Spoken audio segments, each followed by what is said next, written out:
Hello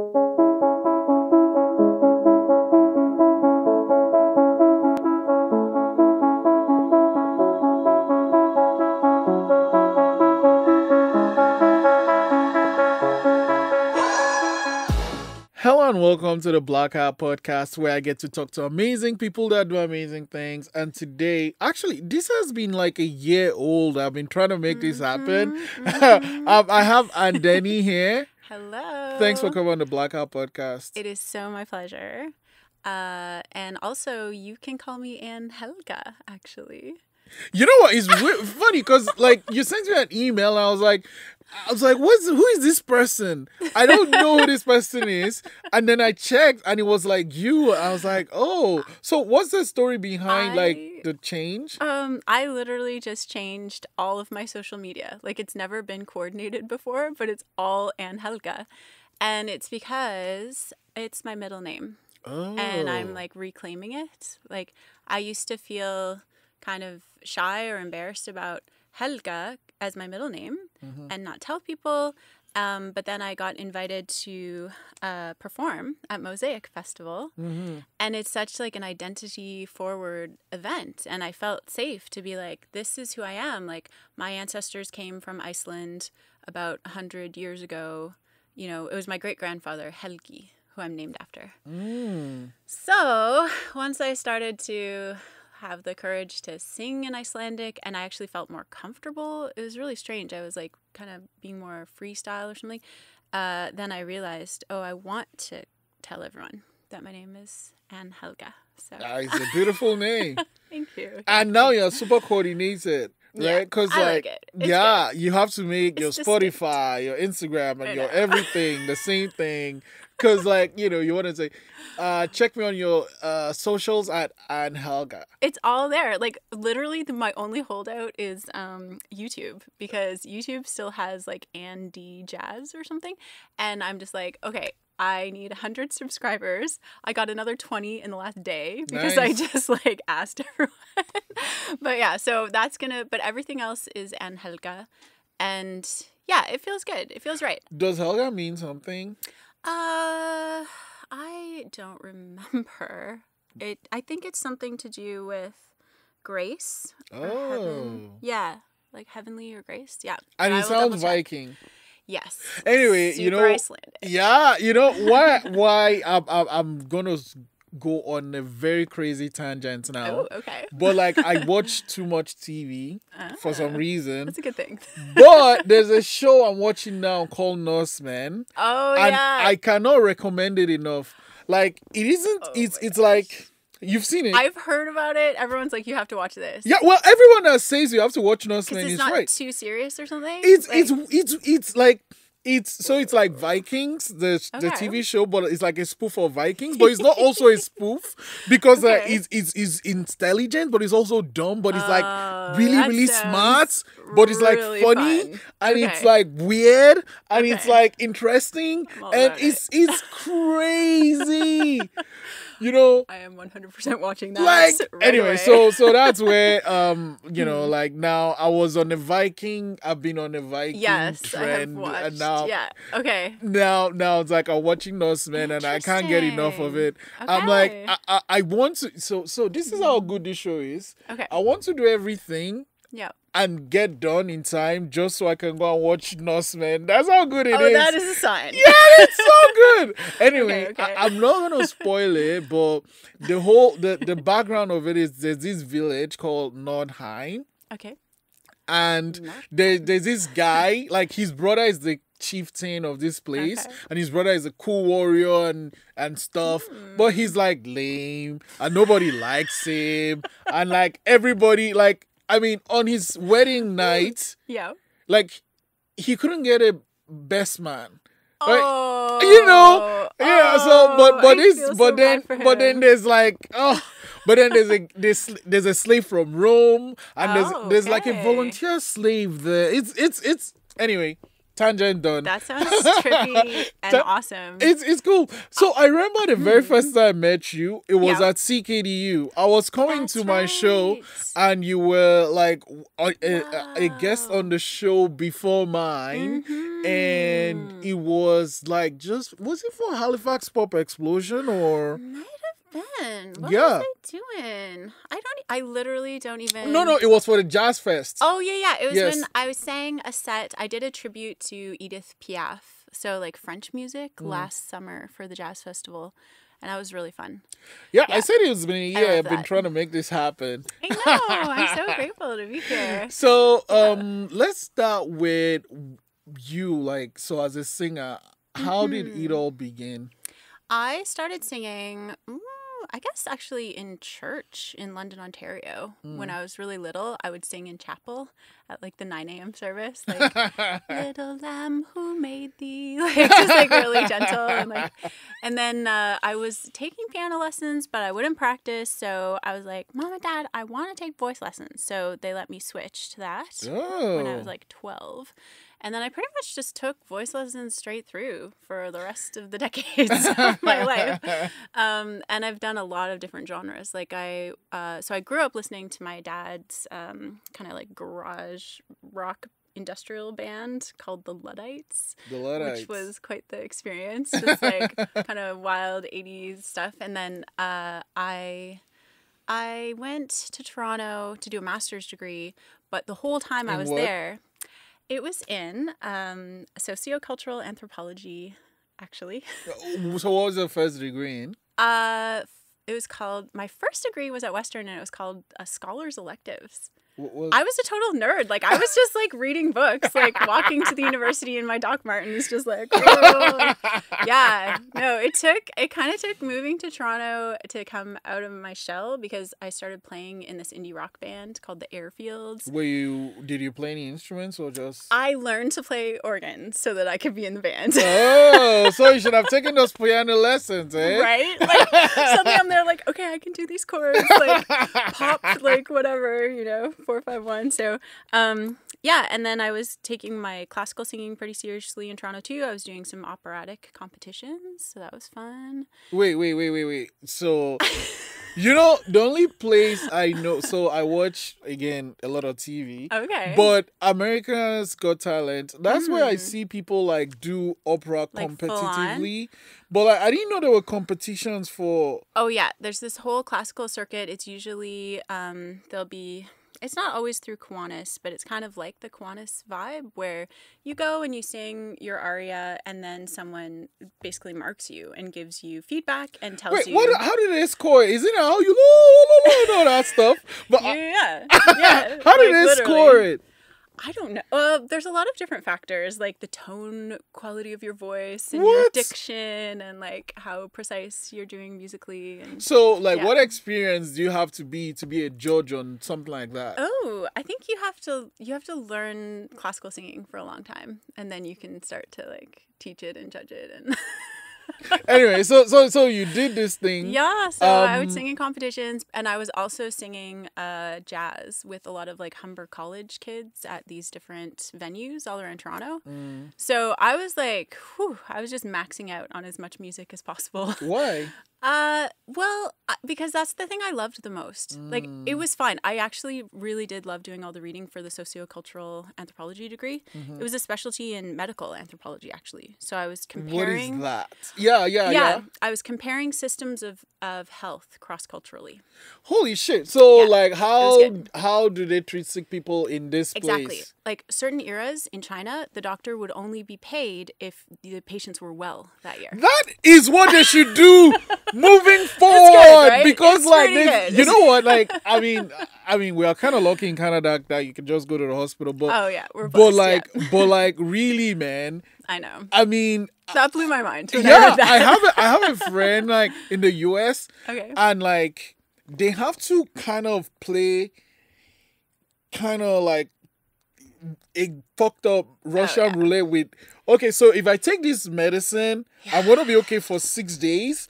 Right. But if I take this one, I'll be okay for 2 days. Wow. But I'm not gonna have money for like Exactly. It's Like, crazy. to eat I know I broke a bone one time. I was working for this kind of shishi camp in Pennsylvania, and I broke my finger, and they were so legit mad at me, like, because it was gonna cost them money. Like they were like, now our premiums are going up. I was like, oh, I'm not used to this being like a moral dilemma to like get ill. But anyways. Oh man, yeah, that should be the thing. I know. But like, wait though, how would We'll it talk to them. define how a person is well? That's true. Like, are they in a good mood? Like, are they mentally well? Oh man, that's fascinating. Why would you decide to study that? Why was I into it at the time? It was my own personal health journey. I actually had a lot of different hard to understand, just like little allergies or like mood and wellness stuff. So, and I did discover, like, I studied traditional food ways and found out about like fish oil supplementation like 10 years before it was a thing. Like people would be like, "Ew, you take fish oil?" I'm like, "That's good for your brain." Like, and yeah, I just like, it was my own, and I got really into fermented foods and how it's really good for your gut and your bioflora. So yeah, I think that's what led me in that direction. The actual project that I did was on the semiotics of milk marketing and production in modern times.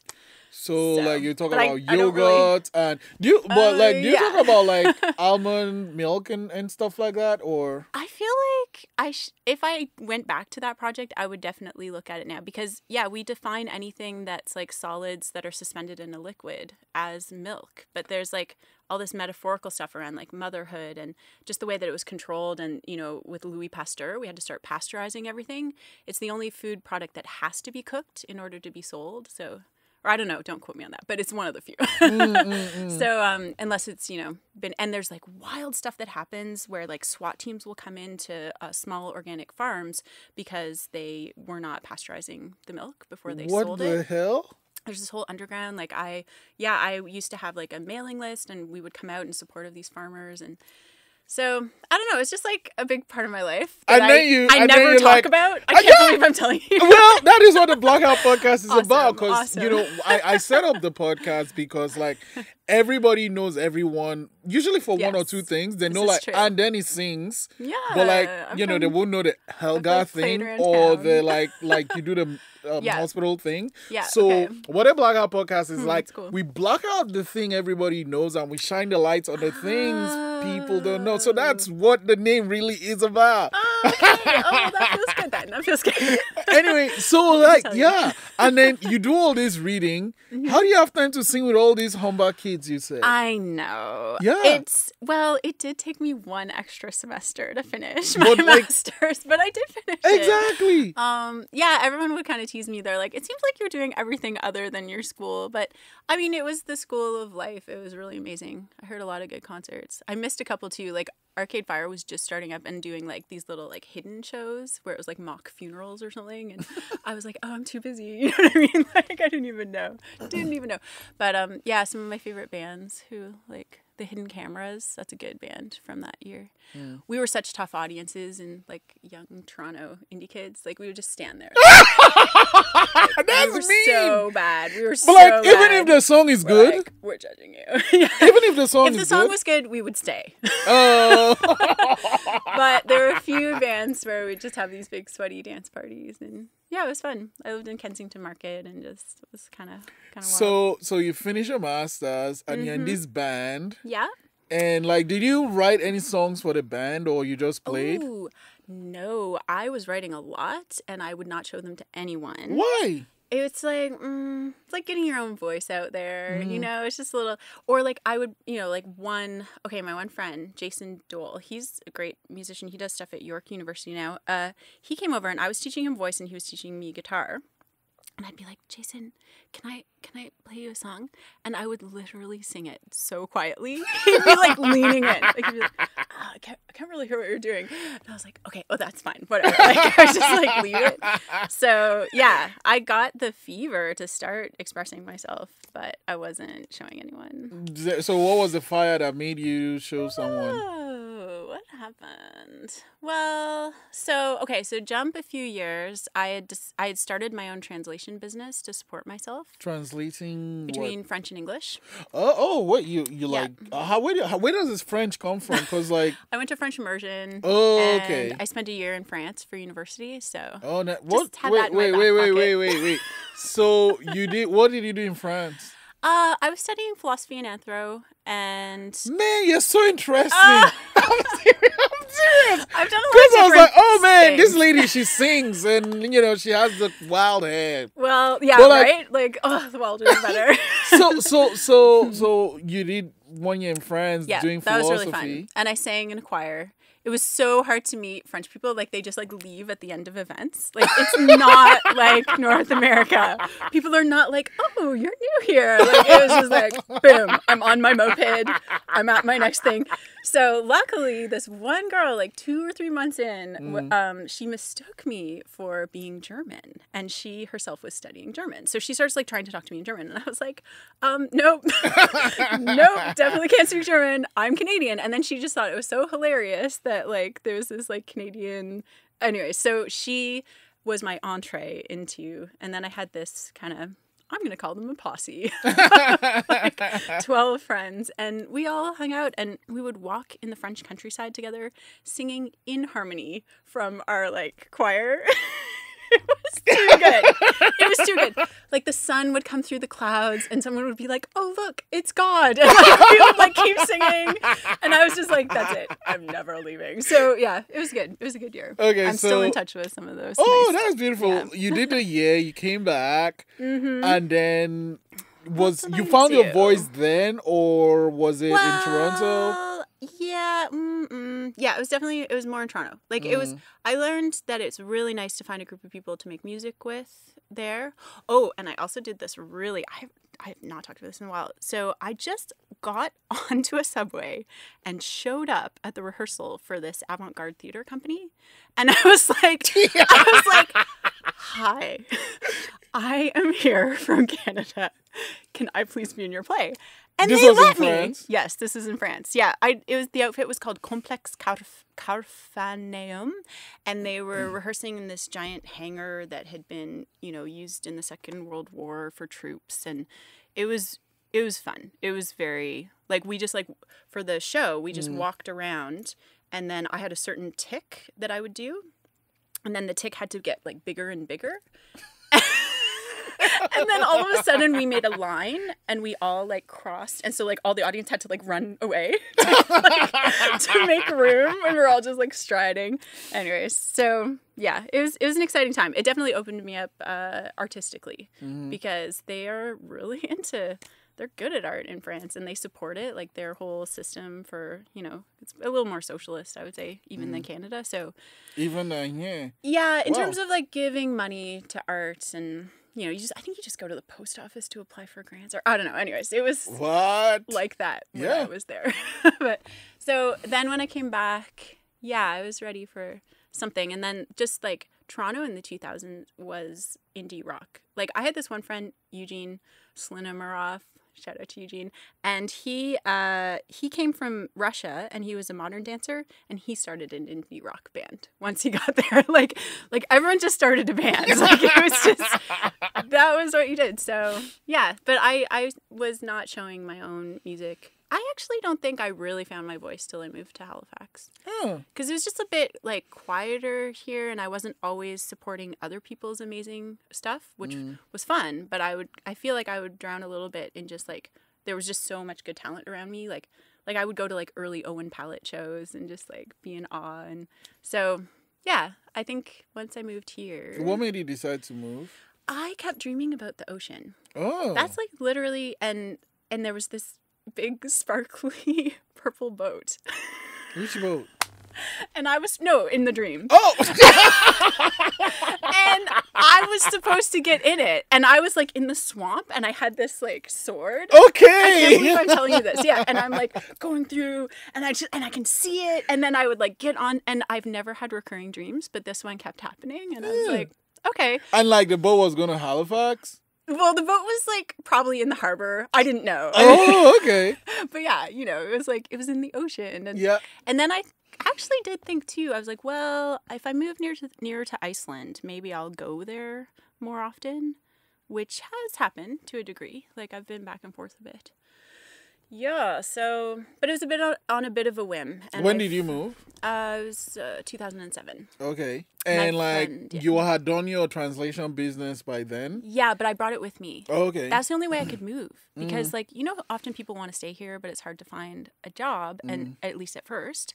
So I had all my clients still in like Europe and Toronto and California, and I could just stay in Halifax. So how would your business work?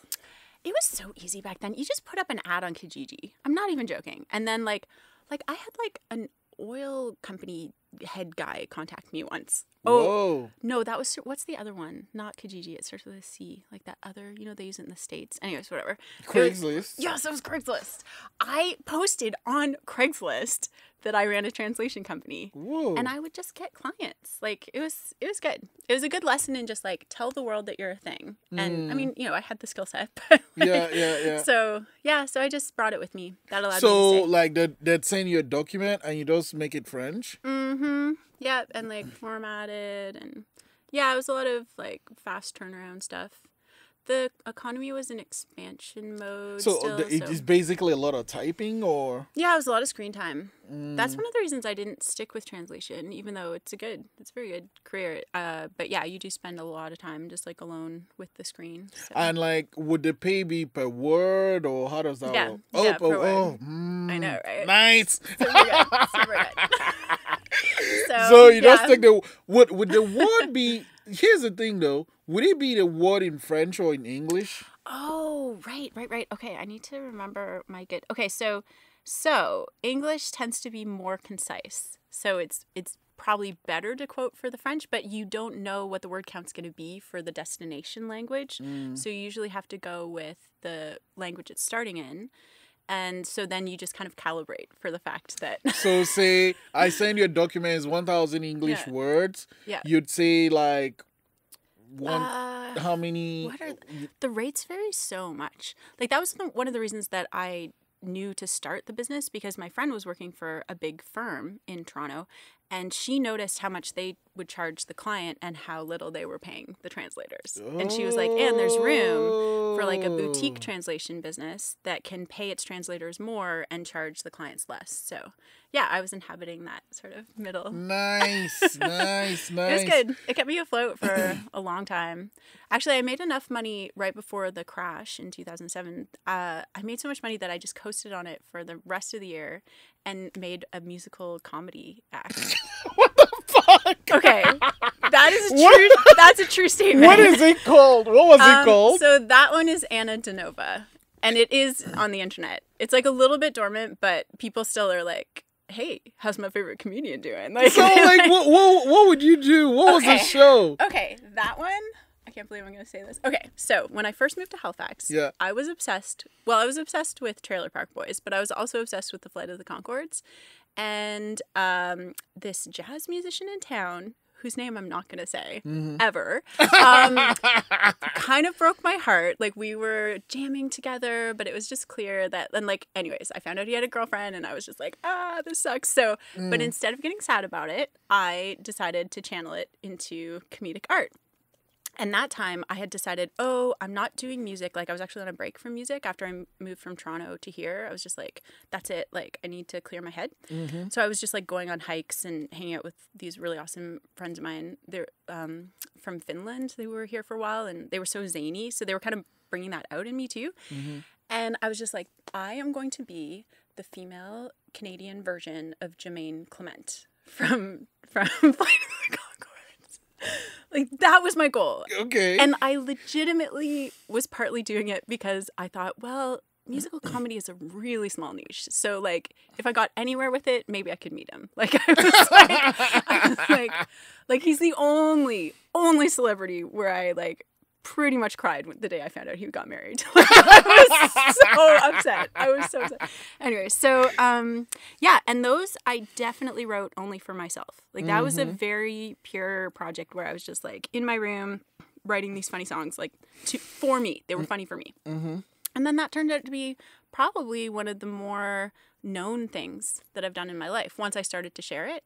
Like, it just shows, like, if you make art that is truly, like, that you like and it's for you and there's no other motivation around it, people often want to see that. Like, it was really showing something in myself that I hadn't shown before. So, yeah, that was really fun. I was on a Anna Denova tear for about 5 years. Nice. I would go to New York City and, like, do these really hard open mics where, like, everyone was kind of brutal on you. But then coming back, it was like, ooh. I did it. I can feel this room. Yeah, like, I would do a show. Like, yeah, I remember Wayne Mason, like, put me on something for his NSCC class. And I was just like, palm of my hand, like, but I had earned it. Like, I had just done like 10 days of like multiple open mics every night.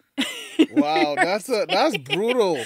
It was, I got a taste, and people were like, stay in New York City, but like, I didn't sleep. Like, that thing about not sleeping, I didn't sleep for 10 days, and I got back and I was like, whoa, I'm not sure I could actually do the pace. Like, I'm just kind of sensitive, so. But it was awesome. It was good. It was a very good experience. Okay. Yeah. So Anna Denova happened. Yeah. And then when did you decide, like, going back to music? Well, that was music, but like music. But you know, the thing is, and I've said this before, but you only will get a compliment for being funny. Really? If you sing funny songs. Oh. It doesn't matter how well you sang them. Like, it's just gotta be funny, and that's what they're there for, and which is fine. And so, yeah, like, riding that line, you know, and I think now there's a lot more women in comedy doing music, but it was just like a weird thing. Like, I would show up with my keyboard at like an open mic, and they're like, what are you doing? Like, first of all, you're not standing up. Like, what is, like, this is not stand up. But yeah, it was fun. I pulled back. Well, I met my now ex-husband, a wonderful man named Brian Beltmeyer, who I'm sure you know quite well. Super cool. He's super tall, too. Yeah. And another musician, and he actually was part of that project. And also, he and I started a serious band together called Mother of Girl. Oh, I thought that was the name of the band. Oh, no! Oh, I'm definitely starting a band called Serious Band. Check my links later, because that's amazing. My serious band. So it was called Mother of Girl, and it was a very experimental kind of, like, lots of improv, and I was doing stuff with Upstream Orchestra, and that was really fun. And I did actually sing some Icelandic for that project, but it would just be like one folk song, like at the beginning of the set. So when did you start learning that language? Oh, I went there for 6 months before, right after undergrad. I had gone for 6 months to study Icelandic in Reykjavik, and also sing in their national opera. Like, in the chorus. But it was great. And that is awesome. That was that felt good. And so I got good at pronouncing the language, but then for about 10 years, I've just been like, ég að læra að tala íslensku. What does that mean? Which means I'm learning to speak Icelandic. Ég að læra. Or, and Helga, kom du hérna. That means, and Helga, come here. That's what, like, the little kids I was staying with, this family would always say to me. I'm sorry, I'm going to go back to Norseman, but that's the accents of the show. Nice. But they speak English in that accent. Oh, and come here. Exactly. Are you coming here today? Yes. Because we want to see you and we want to give you some coffee. That is Norseman. Like, you'd have a character in the show. I swear to you. I'm so gonna audition. No, I'm gonna send them some songs. I'll be like, please, I'll be your Icelandic Canadian goddess of music. Okay, I'm so watching that show. No, it's really good. It's really good. Like, and the thing about it is, it's short enough. You can watch it because each episode is like 30 minutes. Oh, yeah, that's good. And like, I think each season is like maybe 10 episodes or 6, something like this. Yeah, anyways, for like, you could pressed for time society. Exactly. I don't even go to movies anymore. I'm like, that's a long time. But I like movies. Like, I'll just like watch it while I'm doing some admin or something. Yeah. Anyways. So you started Mother of Girl. And yeah, that was you mentioned that you like would perform with an orchestra, or yeah. So Paul Cram was the director of Upstream Orchestra at the time, and he was running. Lucas Pierce now runs the festival, Open Waters, but it was Paul then, and so actually Lucas Pierce would play on Mother of Girl shows, and yeah, at one point they assembled, like Geordie Haley was playing. There was like a bunch of guys, and it was an interesting hybrid where it would start with like a pop song riff or something. Like, I'm trying to think. I can't even. No, I won't sing some for you right now. But, and then there'd be like a big, just like wild improvisation in the middle. Oh. And then it would come back to the pop aesthetic. Yeah. So I was trying to give people an emotional hook to hold on to that then was like the reason for the improvisation. And then, yeah, tied up.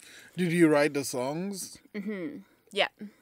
Yeah. Oh, yeah. Okay. I'm thinking of one. Okay. So there's one, for instance, where I'd be at the grand piano just like pounding away. And it's like, I'm okay with everything. Come closer while our bodies dissolve. And it was like super like, whoa, like, and I would just like go for it. And then all of these different instruments would just like wail. Like it was really cathartic and fun. Wow. I liked it. How many people were that's crazy. How was the recording sessions for, like, did you have an album or? I never seem to record. I've done so many genres of music. Okay, well, when I sang in the Icelandic Opera, we recorded Mendelssohn's Elijah, so I'm on that CD. But I don't, and the Airfields have a couple of CDs that I'm on, but I don't know why. For some reason, I always just like, because I get so much from performing live, and a trained voice is sometimes tough in the studio. In what way? So, well, it's just harder to record. Like what? What does that like? What do you mean? So, for instance, like Renee Fleming, who's like one of the main operatic singers in America, when like she'll do albums sometimes, and I've watched the interviews, and she's kind of under singing, and like it's just like. Doing like traditional, I guess, like Italian bel canto was designed how many centuries like before technology? So it's too loud for this thing. It's a lot. And there's certain people that know how to do it. Like, I don't know. I just never. You know what? I'm going to record next week. It's going to be fun. I am going to record next week with the amazing sound guy from Mosaic Festival, Bryce, because we had a really great vibe. And he was like, hey, like, do you have a studio? And I was like, no. And he's like, you should come record. So, yeah. So I'll have something. But... Okay, cool. So here's one for you, though. Okay. Like, when you say voice training, because you did this since you were 6 or something, what does that involve? Like, do you just, like, scales. Do do re mi fa sol. Like, that's it. And then up a semitone. Or like, how does Pavarotti? He has one like.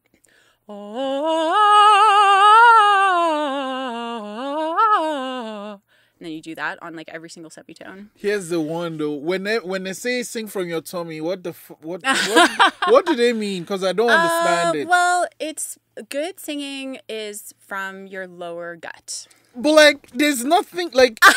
What are you doing? I'm so like it all starts there. Like it's like once it gets to the throat. So like, are you like contracting? That's the byproduct. You fill your stomach as though it were a balloon is one way to think about it, and then you kind of press out. I'm just. You asked. Like that's what you do. Like they're like, oh, don't sing from here. I'm like, no, from here. From here. What can you tell when someone is singing from? Yes. Oh, you can. Oh, yes. Oh, okay. It's and singing should never hurt. Like if someone's singing and they get pain, it means that they're probably like the vocal cords are so delicate and they're going back and forth together many times a second. I think it's like thousands of times a second for the higher notes. So if you're not supporting it from here, these muscles will take over to protect it instead. But then, you'll get tension and pain. So one of the best voices to me, on my trained experience, is this guy from Lincoln Park. He's dead now. Oh, okay. Yeah. Chester, can't remember his last name. Thank you. Chester Beddington. Yes. he will sing like beautiful and he'll scream and they'll sing like beautiful. How do you do that? Yeah. Like, cause like it's about breath control. I'll tell you another trained singer thing. So underneath whatever's happening, there's just the stream of air, like that's one of the warm-up exercises. You just just do a stream of air, like just like. Oh my God. And then you go to sing the note and you think about that stream of air and you don't change it because there's always there's often an impulse to push the air when you go for a higher note. So like, to kind of go like oh and like push it, but it sounds nicer. Everyone can feel it when you keep it even. So like oh, oh, oh, and I'm just thinking about the like the whole time. So yeah. Oh man. Just like this little. Yeah, like he do that thing. I'm like he'll go like, no, and then we're like, yeah, that's a gift. Janis Joplin is another person who can like go from like big to small. I don't know if anyone else has pulled off that degree of it. Like I can't. I try singing along, but you have to be careful not to like hurt your voice. But if your body's fully committed, like she's like jumping along with her band, and yeah, she can just like you know, because like how I know that I'm singing not from my tummy is because like if I try to do what that guy does, like in 2 seconds he hurts. Yeah, you can feel it. Yeah, it hurts. Absolutely. Like, but I'm like, so what do you do for you singing? So you should stop and take a deep breath and hum. I'm going to give you some singing lessons right now. Yes. So you hum, and you can even just like sit in a chair. Like I study with Janice Jackson, an amazing singer in town, and she'd be like, and just sit in a chair and just hum and see how low in the body you can get the sound. Like picture it in your legs. Like breathe up through the soles of your feet and then just like. It's almost like you're doing yoga.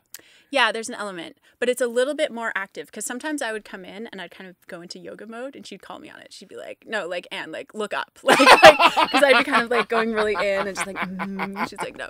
Like, because you have to like give, but it needs to be as stable as yoga gives you, but then giving it all out to everyone. Okay, like, here's the thing though. Like, you've been doing this thing for years and years and years, and you're still doing it. Like, does it ever stop? Learning how to sing? Yeah. Never, ever. Like, that would be dangerous if I thought that I had learned everything. Like, I'm here now. That's when you're done. Like, that's like the moment. Like, it's all about, it's such a humble art form because you can do an amazing show and then you just get up the next morning and like things have subtly shifted or, you know, or like your coach hears it and is like, whoa, what was that transition? And you're like, I know, I'm sorry. Like, I totally like didn't keep it smooth from my like chest voice to my head voice or, yeah, no, it's endless, which is why it's so fascinating because the deeper and the more work you put in, the more you'll get out of it. And it's just like, it's like this like infinity hole that you can go down into. And the payoff is that if you do all your technical work, then you can forget about it enough to serve the emotion on stage. So the Mosaic Festival, how did that happen? Oh, that was so nice. Glenda Burrows, who is running the Icelandic Historical Society of Nova Scotia, which exists because a few Icelanders came and tried to set up log cabins in Markland. But it was a really tough settlement, so they weren't there for long. But there is now a little log cabin there, which I sang at the dedication for several years ago now. So I think Eleanor from Mosaic Fest had reached out to her to see if there's any Icelandic singers around. And she's like, well, there just so happens to be a certain person who like sang the national anthem at our log cabin ceremony. So yeah, that was really nice of Glenda. And once I was connected with Eleanor, and then I was like, oh, okay, I could, because I would tend to just put a little bit of my Icelandicness in on the edges of something else that I was doing. But then this was the first time where I was like, okay, this is me. Like, this is actually me. And I went a couple summers ago back to Iceland, and I went to Borgarnes, which is the small town that my great-great-grandfather Helgi had come from. So I like sat there, I looked at the stone pier that they got on the boat. First they went to Scotland actually, and then they came to Canada. So it was like a lot of voyaging on the sea. And yeah, I was just feeling more ready to claim it. And then I'm not even sure how the idea came about to like write my own original songs in Icelandic. Like that was like more into the process. Like at first I was just going to do some folk songs, but then I was like, what could I do? I don't know. I just wanted to mix it up. So yeah. And I've known Mars, the Advocate, for a while. He makes such great beats. I knew him when I was doing Youth Art Connection with Ryan, and he would come to the hub. And he had like reached out now and again after I wasn't working at Yak anymore, just being like, hey, what's up? So I asked him if he would make some beats, and I explained to him the project. And it's just one of those things where, like, it actually all came together. Like, I surprised myself on the stage. I was a bit like, oh, what's this gonna give? But I ran it by some friends beforehand, and they were like, oh, yeah, you should, like, speak some of it and then start singing. So I did a mix, which I haven't done before. Yeah, I felt good. And then doing the Björk covers is like a masterclass in good singing. Because there is a song that lady does called Tabula Rasa. Oh. Do you know this song? I actually don't. Okay, I'm going to look that up. It's so beautiful. So like, you know, one of the things whenever I want to write, I'm like always listening to music. Okay. And like, I don't really get writer's block, and it sounds cheesy when I say that, but sometimes I'm like, maybe I'm not just in the mood to write. Yeah. So like when I get there, if I listen to that song, like it just pours out. Oh, that's beautiful. Yeah, Tabula Rasa by Björk. Oh, jeez. Oh my gosh. Or with an Icelandic accent, Björk. Björk. Like, Björk is good too. I remember, like, I like that song so much. I have my other podcast with my friends called Ataraxia. And one of the episode is literally called Tabula Rasa. And that episode was written based on this song. Okay. It's like, yeah. She's like so good.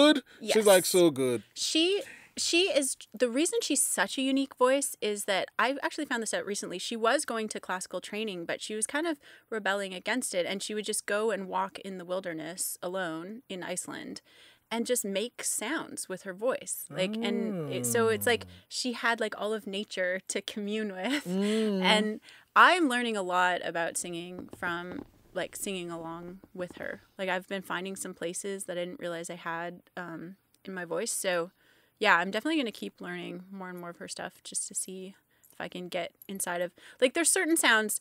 Björk is not covered very often because it's like, what are you gonna do? Yeah. What are you really gonna do? So it was good. I like the fact that I managed to do 2 of them. You know, like I was like, no. I think if you listen to Tabula Rasa, you're gonna put it in your repertoire for sure. It's awesome. Like so beautiful. That's the next one I'll learn. Yeah, it's so beautiful. That's so good. So the performance was great. It was streamed live. Yeah, thank you. Yeah, I felt good about it. Chilly day though. It was, although I was in the afternoon. Oh. And so the sun was still out. Yeah. So okay. you balanced it out. I was fine. Apart from the recording that you're going to be doing with Bryce, what are some other things you're working on now? Well, I have another live show I just confirmed with my friend Mark Bashinsky. I don't know if you know him. He used to tour with Classified as the drummer. Oh. And he has a really nice backyard that he set up for live shows. I used to do fundraisers there with him, actually, for The Spot, which was that mental wellness kind of art thing happening at the Pavilion. And so on the eve of Halloween, we're going to call it All Hallows Eve Show and Sauna with Anne Helga. Sauna? Yeah, there's a sauna in his backyard too. We're just like mixing it up. Like it's an experience. Like saunas are very Scandinavian, so it's fine. It kind of fits the theme. Yeah. So I'm excited for that. And my friend Margot, she's Margot Cocaine on Instagram, and she's the reason I'm looking a little bit better these days. Like these are her boots. So I'm hoping she'll style me for that, and I just want to do like this really spooky, like just like, I don't know, it'll be like the Halloween incarnation of the Icelandic goddess, you know, with hip hop beats. Like I feel like this is the combination. Like a hip hop Freya. Yeah. Yes. I say I watch Norsemen too much. You You named that, okay? Can I quote you in like my bio? Yes, now? you can. Yeah, Yes. I watched too much good. of that show. So good. Okay, but like, so that's coming up. Like October 30th. Yeah, the Friday before Halloween. Yeah. I was like, oh, I'm not going to compete with all the Halloween parties, but it's like the warm up. Like, come to the show, just like chill out, have a sauna. So that's fun. So that's something I'm working on. And then other than that, I just want to like apply now for all the festivals that will happen next year. Oh, geez. Like, how do you feel about Corona happened? Like, were you lined up for some festivals this year already? It's so strange. I did not apply that much. Oh. And then I was like, did I just have like an intuition? What the heck? Because like, even like I didn't apply again to Jazz Fest. Like Andrew Jackson's actually my upstairs neighbor. He's so great. He's so awesome. We talk about doing shows in the backyard at our place. But I hadn't applied for that much. I don't know. I'm going through like different transition stuff with like what I want to do for my career. Like I just started writing audiobooks as like a thing, like nonfiction ones. So I'm kind of seeing where that's going to go. And I was just working on a lot of personal stuff. So I find like I do a push with my music and then I have to like kind of like hide again, which I'm going to try to not do as much. Like I've been trying to understand why I get like that. But it's just like, you know, I was the shy girl in high school. Like I would like whisper a joke to someone that was more outgoing and they would say it and get the laugh. Like I was just so it's been a lot too, but I'm so grateful for performing and music because it does allow me to be seen and then suddenly like if I do a show where I'm really showing myself, then afterwards people will be like, they'll want to get to know me and I'm like, oh, I was so reserved. You didn't know I was like that. Like you just didn't know. And I was like, okay, so yeah, so we'll see. So I think once it hit, like for introverts, I've heard it said it wasn't as hard, the lockdown. I mean, it was still very uncomfortable and scary. Like it's just been such a hard year. But also like a shocking and exciting year with the social movements. So I don't know, like I feel like everything's shaken up in a way that we can like remold the world, hopefully in a better line. So yeah, so I just stayed at home and quietly like drank tea and wrote poetry and just, you know, I have a cat now. Like it's like a new thing. So yeah. Okay, I'm not gonna let you go without you performing at least one song. Ooh, okay. Okay. I wanna clear all this crazy and then have you do your thing.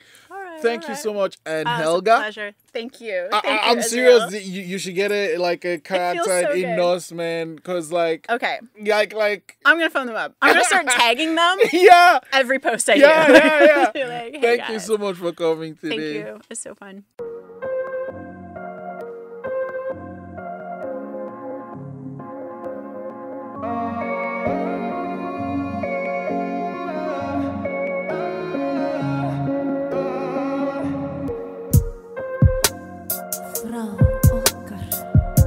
Fyrst alvöru samtali hef ég verið dreifð eins og vindarnir fjörir það þarf snertingu þína